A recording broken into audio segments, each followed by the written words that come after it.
جی سر، چونکہ 60 ایئرس گزر چکے ہیں اس چیز کو، اور مطلب اب آپ اپنی ٹریکٹرز بھی ایکسپورٹ کر رہے ہیں، اور اس کے علاوہ آپ کے اسپیئر پارٹس جو ہیں کمپنی کے ٹریکٹرز کے وہ بھی ایکسپورٹس ہو رہے ہیں، تو کیا ہمارے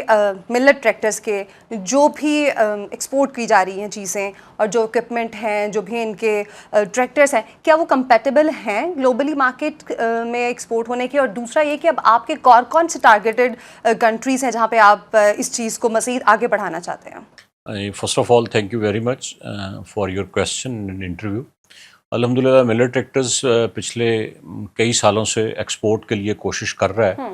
اور اب ہم اس لیول کے اوپر پہنچ گئے ہیں کہ ملر ٹریکٹرز کے جو ٹریکٹرز ہیں ان کو پوری دنیا کے اندر نہ صرف قیمت کے لحاظ سے بلکہ ٹیکنالوجی اور کوالٹی کے لحاظ سے بھی سراہا جاتا ہے۔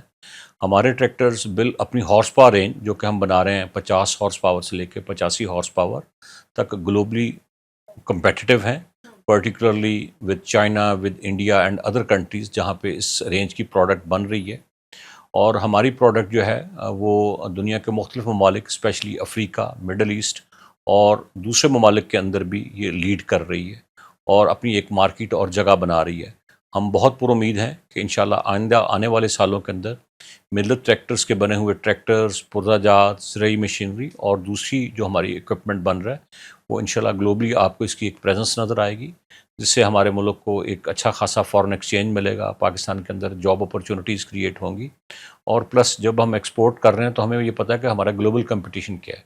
اور اس کے اثرات جو ہماری لوکل پروڈکشن ہے، لوکل کوالٹی ہے، لوکل اسپیسیفکیشن ہے، ماڈل چینجز ہیں، اس کے اوپر بھی آئیں گے۔ Thank you very much.